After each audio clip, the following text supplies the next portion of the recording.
Meus amados irmãos, é bombástico, as denúncias não param de surgir.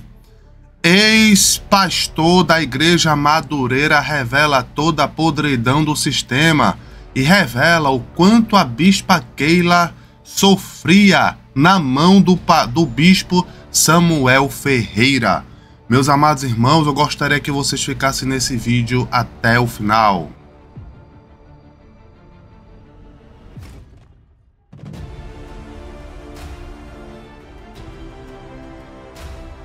Olá, meus amados irmãos, tudo bem com vocês? Eu me chamo Saulo Ataíde. Seja bem-vindo mais uma vez ao meu canal Jesus Cristo Força Alfa. Meus amados irmãos, hoje eu trago aqui um áudio bombástico que vai colocar todo o sistema da Madureira no chão. Um áudio de um ex-pastor que serviu a Madureira há muito tempo veio à tona, colocando, meus amados irmãos, a imagem do bispo Samuel Ferreira, Abner Ferreira, no chão. Foi tudo revelado. O ex-pastor, ele mostra em seu áudio o quanto a bispa sofria pela mão do bispo Samuel Ferreira. Meus amados irmãos, o vídeo hoje tá bombástico, tá muito forte. Eu convido a vocês a ficar no vídeo até o final. Agora, antes de trazer esses conteúdos para vocês, eu peço a vocês que dê o like no canal. Deixa a tua opinião na medida que você for ouvindo o vídeo. Inscreva-se no canal, ative as notificações para não perder nenhuma publicação, pessoal. A tua inscrição é de extrema importância e relevância para dar continuidade a esse trabalho. Então tá esperando o quê? Junte-se à nossa família, não custa nada. É só você apertar no botão do like, no botão do inscreva-se, no botão do sininho para não perder nenhuma publicação. Vou dar 2 segundinhos para você fazer isso. Olha aí, pessoal. Muito obrigado pela tua inscrição. A partir de agora você não vai perder nenhum conteúdo do missionário Saulo Ataíde. Pessoal, sem mais delongas, antes de colocar esse áudio aqui, eu vou mostrar esse comentário aqui para vocês, que está no vídeo, né, que eu vou mostrar no áudio, que eu vou mostrar, só para mostrar a veracidade da situação. Preste atenção, pessoal, que esse comentário vai falar da Miriam Cardoso. Escuta. Sou filha do saudoso pastor Nelson, da Assembleia de Deus no Leblon, que pastoreou durante 40 anos e quando faleceu assumiu vice e agora virou hereditária. De pai para filho, né? Vamos lá, vamos escutar. Saí da igreja, infelizmente não tenho vontade nenhuma de colocar os meus pés lá, pois o que fizeram com a viúva foi um horror. Deixaram minha mãe morrer à míngua. Tiraram tudo dela. Sou única filha e sem muitas condições financeiras. Mas fui ajudando o quanto eu podia, até ela ficar no leito e vir a falecer. E esse pastor nem no sepultamento veio. Na época fiquei muito revoltada, mas passou. Não tenho ódio no meu coração e lembrar o passado não me faz sofrer mais. Mas digo que as igrejas hoje são uma empresa e não se importam com as ovelhas, só querem os dízimos e as ofertas para sustentar o luxo pastoral. Isso me entristece muito ao lembrar da minha infância, com muitas privações, muitas vezes nem manteiga tínhamos para passar no pão. Olhava os sapatos dos meus pais com furo na sola de tanto caminhar pregando o evangelho, indo nos lares fazer visitas aos fiéis que estavam doentes, levando remédios, compras, dinheiro para pagar gás e etc. Ou aqueles que estavam afastados ou até os que não compareciam na Santa Ceia. Cada semana meu pai sai sozinho para fazer visita em alguma das 40 congregações espalhadas aqui no Rio de Janeiro. Esqueci de dizer que retiraram todo o salário dela e ainda tinham que mendigar a bolsa de compra e os remédios. Uma vergonha. De uma coisa eu tenho certeza, eles estão na glória. Triste ver no que a Assembleia de Deus se transformou, mas o justo julgará, o justo juiz julgará cada um no dia do juízo final e está muito próximo. Olha o comentário muito forte da Miriam Cardoso, filha, né, do saudoso pastor Nelson da Assembleia de Deus no Leblon. E tem muitos comentários aqui compactuando com ela, ó. Esse comentário fala o seguinte: sinto muito por sua experiência, uma coisa é certa, o testemunho de seus pais e as orações deles seguem você e as gerações vindouras. Nessa história toda, seus pais serviam a Deus de coração, estão na glória. Eu sou adventista, esse relato foi pesado. Seus pais foram salvos com certeza. Aqui, ó. Ouvi esse irmão falando das orações do passado. Eu tenho saudade do tempo em que havia... Olha aí, ó. Tem muitos comentários aqui compactuando com ela que eu não vou ler tudo. Eu vou trazer agora para vocês o áudio desse pastor revelando, meus amados irmãos, a podridão do sistema Assembleia de Deus Madureira. Lembrando, a minha intenção não é sujar o ministério. Tem muitas pessoas de Deus lá. As pessoas crentes, como o pastor que eu acabei de ler agora, que pregam a palavra de Deus, ai daquele que toca na igreja, né? Ai daquele, porque a igreja não é do bispo, não é de ninguém, a igreja é de Jesus. Então a minha intenção não é tocar na igreja, mas mostrar aqui os relatos que estão surgindo nas redes sociais e discutir a respeito desse assunto, falar a respeito desse assunto e saber a tua opinião. Preste atenção, pessoal, nesse relato. Amigos e ouvintes aqui do canal do Pedrosa, muitas falas, né, com relação a estes assuntos aí do Adebras, aquele senhor lá, o senhor SCF, né, é a sigla do nome, e com relação à passagem da sua esposa para a eternidade. Então, tem muita gente falando, e pessoas que não falam nada, ou tem pessoas que estão falando coisas, mas na verdade não estão falando com quem realmente conhece um pouco da história, né? Só um pouco da história. É importante que as pessoas tenham cuidado ao falar, ao pronunciar alguma coisa, ao julgar. Julgar não é da competência nossa, mas a fazer comentários é preciso muito cuidado. Se a pessoa não tem conhecimento, é melhor ficar quieto, né? Então, como você falou comigo aqui, eu quero aqui esclarecer algumas coisas assim. Eu vou falar aqui só a verdade e nada mais do que a verdade. E não tenho medo dessas verdades que eu vou falar, nem tenho medo das consequências que poderão vir. Pois eu também não sou um menino qualquer, não sou um moleque para falar o que não deveria. Primeiro assim, como muita gente me conhece, a minha história, eu estou com 42 anos de ministério. 63 anos de vida. Então, um velho com 63 anos de vida não vai falar besteira. E a minha trajetória é como muito... Atenção, pessoal! Estou aqui com meu amigo Tom Dimas e queremos passar um recado para você. Presta atenção. É isso aí, pessoal. A paz a todos. Eu sou o Tom Dimas Torres e é o seguinte: se hoje você precisa de uma renda extra, eu vou te ajudar, tá? Você só precisa clicar no primeiro link do comentário fixado, porque eu vou te mostrar como você pode ganhar de 320, 600 reais trabalhando em casa. Saulo, a pessoa só precisa ter um celular conectado com a internet, ter de 30 a 40 minutos livre do dia. Então esse tempo livre que você tem aí, ó, na internet, você pode estar ganhando dinheiro. E assim, é um trabalho 100% honesto, é um trabalho 100% seguro que você pode fazer da sua casa. Inclusive, Saulo, teve uma moça que me chamou no meu WhatsApp, né? E ela já conseguiu fazer R$ 1.400. Ela pegou esse dinheiro, foi no supermercado e fez uma compra pro celular. Não somente ela, mas tem outras pessoas também, pessoas que vieram aqui do seu canal. Olha aí, pessoal, você não pode perder essa oportunidade. Olha que testemunho bonito, né? Então veja, eu como homem de Deus não posso oferecer qualquer coisa, certo? Então, Tom Dimas é 100% confiável e eu recomendo, certo? Então o que a gente deve fazer, Tom Dimas? Clicar no primeiro link do comentário desse vídeo, me chamar no meu WhatsApp para pelo menos você querer entender como funciona. Agora, ficar passando necessidade financeira à toa ninguém merece, né? Eu vou te ajudar, mas para isso você tem que me chamar lá no meu WhatsApp. E vou te dar um mini curso gratuito de 4 aulas, tá? Vai ser só vitória. Obrigado, Saulo. É só vitória, meu irmão. Que Deus abençoe, meu irmão. É isso aí. E vamos pro vídeo, pessoal. Muitos de vocês aí sabem, quando eu era bem jovem, com meus 21 anos de idade, eu fui para o Rio de Janeiro, morei num bairro chamado Recreio dos Bandeirantes, é o nome do bairro, né? E naquela época eu era um estudioso da Bíblia, desde garoto novo, lá no bairro que eu morava, tinha lá uma comunidade, tinha lá uma igreja muito boa, igreja boa mesmo. E eu comecei a frequentar aquela igreja. O pastor daquela igreja, eu me lembro até hoje, Sebastião Cardoso. Sebastião Cardoso era o nome do pastor daquela igreja, que era Congregação da Sede de Madureira.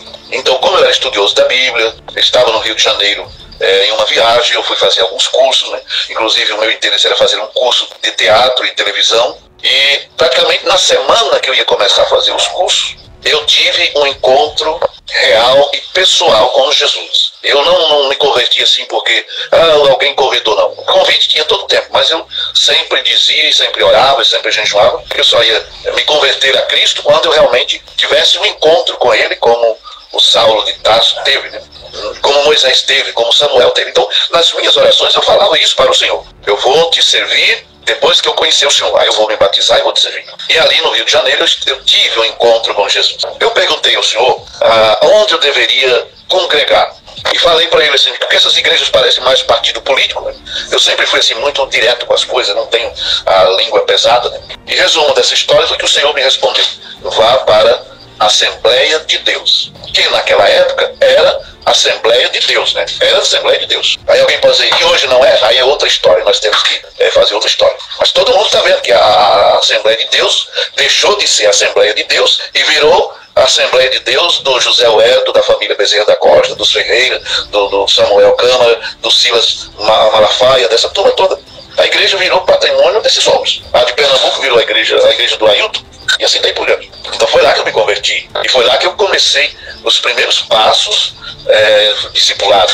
E depois de algum tempo voltei para minha terra, para minha cidade, que você conhece aí, sabe onde é. Então, quando cheguei na minha cidade, aí, que é Pernambuco, eu fui servir ao Senhor na Assembleia de Deus de Pernambuco, que na época o pastor presidente era o saudoso pastor José Leôncio. E o pastor da regional do Vale do São Francisco era o saudoso pastor José Ferreira. E o pastor da congregação que eu congregava e onde me tornei auxiliar de trabalho e cooperador foi na congregação do projeto Bebedouro, que era o saudoso pastor João de Freitas. Então, quando aconteceu aquelas mudanças que o pastor José Ferreira foi transferido para Caruaru e foi para o Vale do São Francisco, né? O pastor João Severino Fernandes, todos vocês aí conheceram. E o pastor João Severino Fernandes fez muitas mudanças assim, bem bruscas na direção das congregações. E de uma certa forma humilhou mesmo o João de Freitas e a família Freitas toda, que era muito grande naquela região. Então, nesta época, eu já trabalhava em Brasília, né? Como você sabe que eu trabalhava na CPAD, na Casa Publicadora da Assembleia de Deus, e lá em Brasília eu servia ao Senhor na Assembleia de Deus de Taguatinga, pastor Divino Gonçalves, que era presidente do campo de Taguatinga e presidente da CONAMAD, Brasília, Goiás e Tocantins. Ele era presidente da CONAMAD em toda aquela região, Brasília, Goiás e Tocantins. E então eu fui cooperar com eles, já como evangelista na época, né? Em Brasília eu me destaquei como evangelista, pregando nas ruas, nas praças, no rádio e tudo, e trabalhando como funcionário da CPAD, de onde eu tirava o meu sustento. E algum tempo depois o pastor José Wellington me escolheu para ser o office boy dele, né? Alguns dizem que era secretário, eu não era secretário, eu era um office boy do pastor José Wellington para fazer os mandados dele naquela região toda ali do centro-oeste brasileiro, em todos os estados do centro-oeste brasileiro. Eu estava lá resolvendo as coisas do pastor José Wellington, da CGADB, porque ele era meu patrão, ele me pagava, mas servia como ministro do Evangelho na ADETAG. E por sinal, ainda sou membro da ADETAG até hoje, eu nunca desliguei de lá.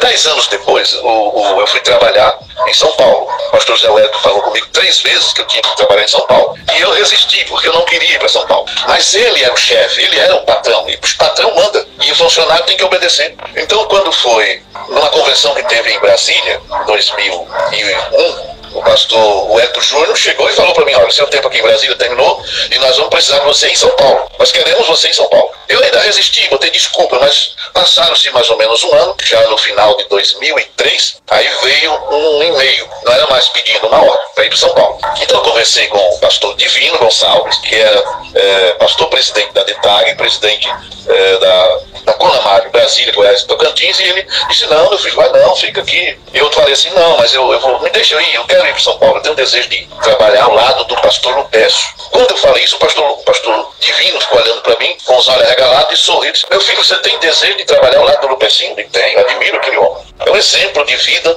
na Conamad, na CGADB, é um exemplo, que foi mesmo um exemplo de vida. Aí ele fez uma carta de recomendação ao próprio punho para o pastor Lupécio e ligou para ele que me recebesse lá em São Paulo. Então, quando eu cheguei em São Paulo, eu fui morar ali ao lado da estação Bresser Moca. Todos vocês que conhecem aí, sabem ali onde tem a Rua Major Otaviano, e eu fui morar ali, que era aproximadamente um quilômetro e meio para o Belenzinho, e na outra rua já era o Brás. Então eu trabalhava no Belenzinho como um empregado e congregava no Brás como membro, como congregado, como obreiro, né? Caí na graça do pastor Lupécio e caí na graça do pastor Márcio Brigniano, que foi o arquiteto que arquitetou aquele templo. Ele fez aquela arquitetura. E ele é engenheiro do grande engenheiro de São Paulo, construiu muitas obras, né? E caí na graça dele também. Então eles me botaram lá para assessorar eles na construção do templo da Debras. Então quando eu saía do Belenzinho, chegava no Brás, conversava ali com o pastor Márcio e ele me dava as coordenadas do que tinha que fazer. Então o que eu ia fazer? Era reunir os pedreiros, os mestres de obra,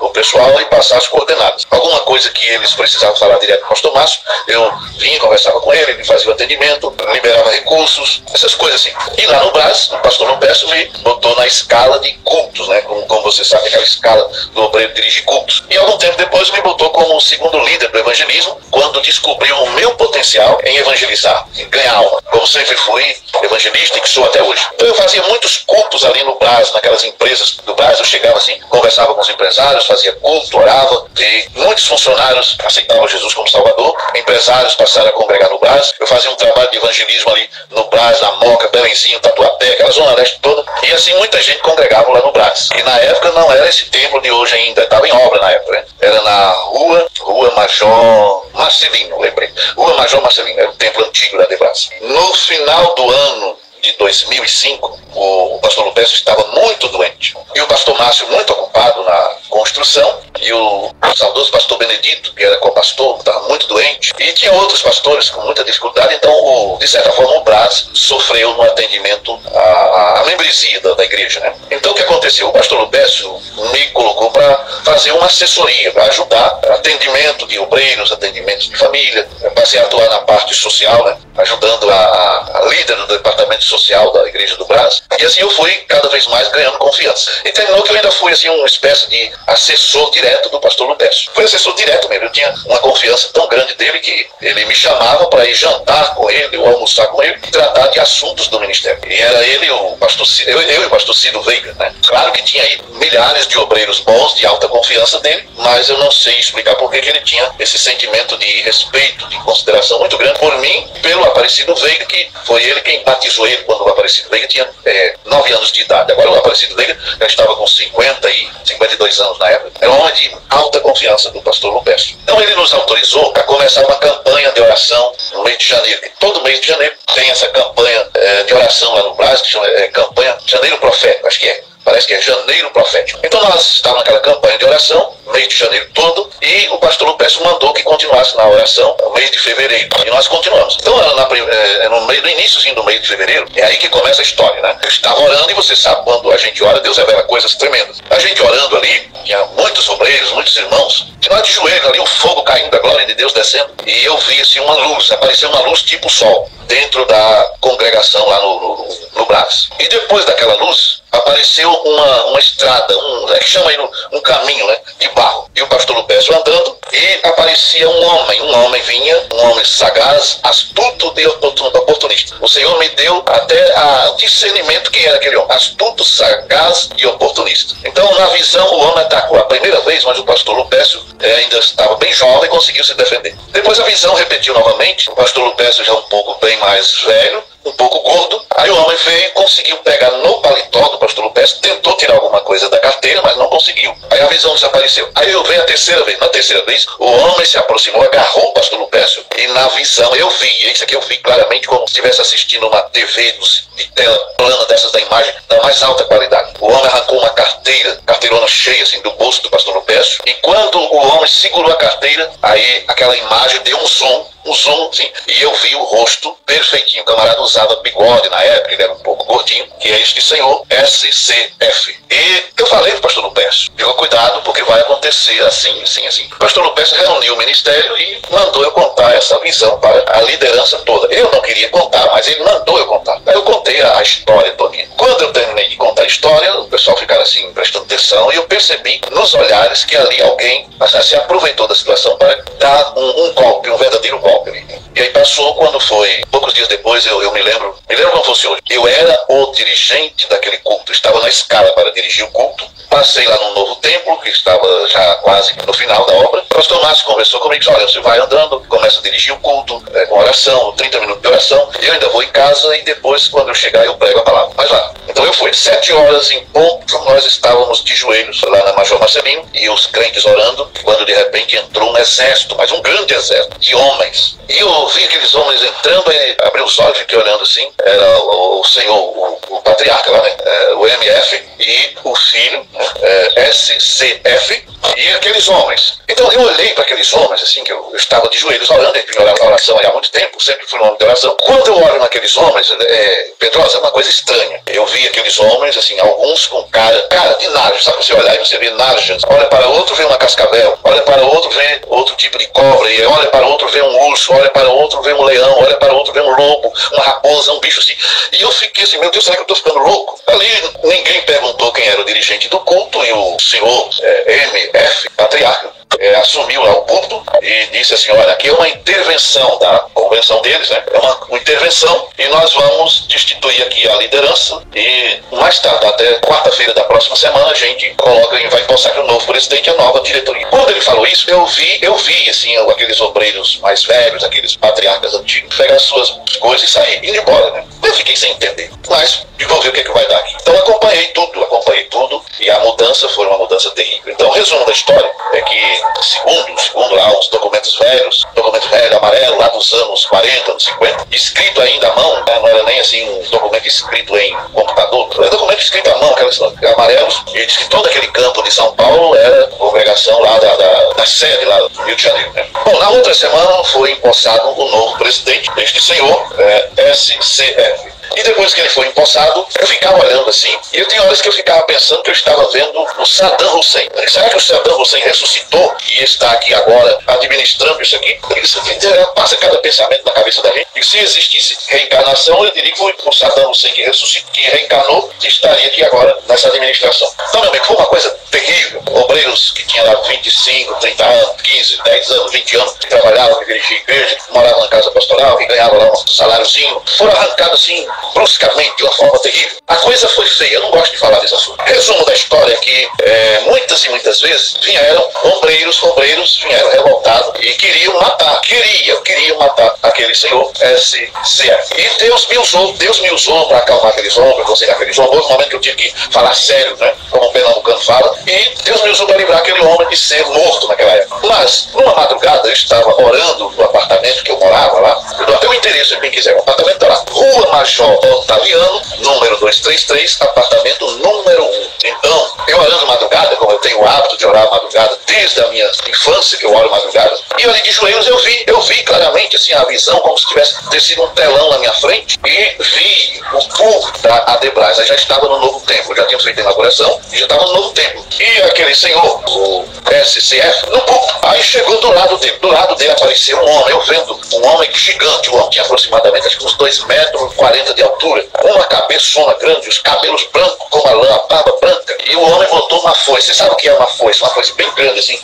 Botou uma foice no pescoço do senhor SCF, e o senhor simplesmente falou assim, ó, diz para ele se arrepender dos pecados dele e das coisas que eles estão fazendo com os meus ungidos, porque eu estou reprovando ele. Exatamente essa palavra, eu estou reprovando ele e as atitudes dele. Rapaz, eu queria falar isso nada, eu fugi disso aí uns 3 meses. Só que eu adoeci de uma doença tão terrível que eu não vou falar aqui. E quando foi um dia, eu estava de joelhos às 10 horas da manhã, jejum consagrado ali como sempre. Aí eu vi uma outra visão. Eu vi eu sendo sepultado no cemitério de Taguatinga, em Brasília, Distrito Federal. Esse cemitério fica lá em frente à igreja da Detaglia, onde eu sou membro até hoje. E eu vi eu sendo sepultado. E muitos pastores, muita gente ao redor do túmulo, lamentando, chorando a minha morte ali. Aí eu vi dentro do caixão, tem aquele vidro lá na frente, tem um vidro. Aí eu olhei no vidro. Quando eu olhei lá no vidro, o cara que estava no caixão era eu mesmo. Você não faz ideia como isso é maluco, é coisa de doido. Você vê, você nem dentro de um caixão. Então eu falei assim, Senhor Jesus, se você quer me levar, me leve.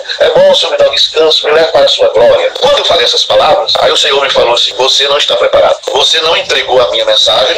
Aí falou o nome do Senhor, né? Nome completo. Eu não vou falar o nome. Você não entregou a minha mensagem, então se você descer a sepultura, você desce em pecado, não terás a salvação. Rapaz, você não faz ideia como eu virei crente naquela... Aquele foi o dia que eu virei crente de verdade, irmão. Eu levantei muito crente, corajoso como sempre fui, mas ali parece que a coragem foi dobrada. Quando foi num culto de doutrina, aquela série zona lotada de gente, o homem pregou que tremeu o chão, ele prega bem. Depois que ele terminou de pregar, atendeu lá alguns obreiros, mas ia atender muita gente. Ele é muito grosso, ele é muito... Aí eu fui, me aproximei dele, com jeitinho, olha, eu preciso de uma palavrinha com o senhor. Ele falou assim, fala logo, Caldinho, fala logo. Aí eu contei a história lá do homem, grande, a foice no pescoço dele, aquela coisa toda, e mandou ele se arrepender, voltar para a palavra. Aí ele olhou para as portas da frente, da lateral, e falou assim, você está vendo aquelas portas ali? Eu estou vendo, senhor. Ele sai por aquelas portas ali e nunca mais volte aqui. Se um dia você voltar aqui, eu ponho o meu segurança atrás de mim, de você. Eu ponho o meu segurança atrás de você. E eu, como bom pernambucano, que nunca tive medo de nada, eu olhei nos olhos dele e falei assim, olha, o senhor me respeita, senhor. Aí falei outras coisas que eu não vou falar, mas com ética, com respeito, né? Fui embora. E aí, como eu trabalhava como funcionário do pastor José Wellington Bezerra da Costa, conversei com ele esse assunto. Ele disse, meu filho, seu lugar é aqui conosco, é nosso, trabalha conosco há tantos anos, fique aqui. Ele disse, vai congregar com Pereira, vai congregar com Pereira lá em Itaquera. Pastor José Pereira, que primeiro secretário do Belém há mais de 50 anos. Aí eu fui e fiquei definitivo lá com o pastor José Wellington. Né?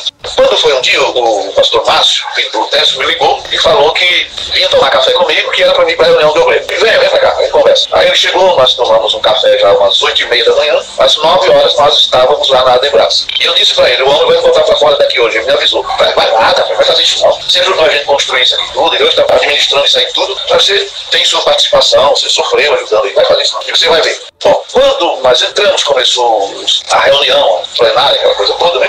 E eu já fazia uns 40 dias que eu não ia lá. Aí uns velhos, aqueles senhores idosos que estavam sentindo minha falta, vieram me cumprimentar ali onde eu estava, né? E aquilo pegou mal, não foi bom. Aí eu falava para os velhinhos, olha, depois em conversa, né? Depois do almoço, intervalo em conversa. Mas sempre vinha alguns velhinhos ali, e chegou um momento que tinha uns 10 velhinhos ao redor de mim, me cumprimentando, sentindo minha falta. De repente, meu irmão, eu ouvi, foi o homem pegar o microfone assim, falou desse jeito aqui, olha essas palavras aqui. Marco Rangel, aí eu cito o nome, Marco Rangel, Leandro, bota aí aquele camarada pra fora daqui. E saiu orientando como chegar até o. Aí me botaram pra fora. Eu não resisti, porque eu não sou dono de nada, saí do fora. E muitos irmãos, mas assim, acho que mais ou menos uns 900 obreiros saíram atrás de mim, sendo solidários, perdoa o homem aí. Não, o negócio tem que vai ser com Deus, é Deus que vai acertar as contas com ele. Agora que depois a missionária, a serva do Senhor, que já dorme no Senhor, ficou sabendo dessa história e com algumas pessoas da mais alta confiança dela, ela me procurou, e quando me procurou, ela pediu perdão. Ela disse, pastor Galdino, por favor, perdoe o meu marido. Ele anda estressado, ele anda nervoso, talvez alguém falou coisas que não devia. Eu disse pra ela, citei o nome, né? Eu disse, olha, ele não me deve nada, o negócio dele é com Deus, tá? Mas por favor, perdoe ele. Digo, olha, só a senhora vem pra suportar esse chato. Além desse jeito, só a senhora pra suportar esse chato, eu não suporto não. Aí ela baixou a cabeça e saiu chorando.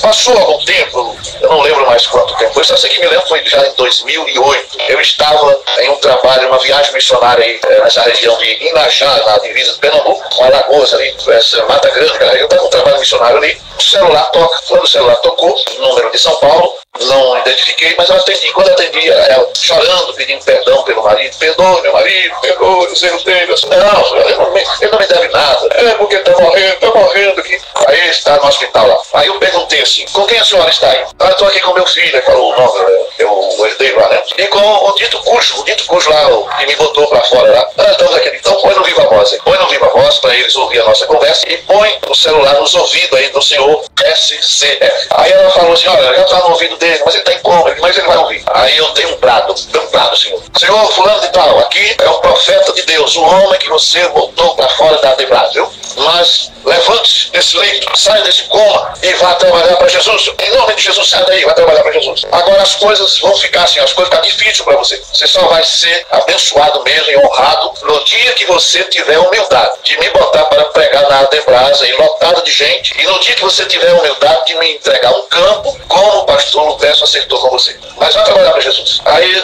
conversamos um pouco, aí desliguei o celular. 3 dias depois o homem recebeu alta e está aí, trabalhando para Jesus até hoje. Viu? Magro, acabado, gostei. E é isso. Agora, o que é que eu tenho para falar para ele? Se quiser levar para um tribunal de justiça, eu estou afim que me leve para um tribunal de justiça, porque lá diante do juiz, aí eles vão me pagar 42 anos de ministério que eu trabalho, sem ganhar nada, né? Porque eles viraram as costas para mim, me abandonaram. Eu hoje estou velho, cheio de problemas de saúde, e esses camaradas me causaram tanto problema na vida financeira, na saúde, na vida conjugal. Eles destruíram, praticamente destruíram a minha vida. Só que quando minha vida estava quase destruída mesmo, aí aconteceu um milagre. Uma madrugada eu estava orando, e o Senhor Jesus me apareceu, frente a frente comigo, e me disse assim: meu filho, não temas, porque eu estou contigo. E me disse mais: continue pregando a minha palavra, continue ganhando as almas para o meu reino. Mas deu aquela palavra, eu já contei isso para vocês.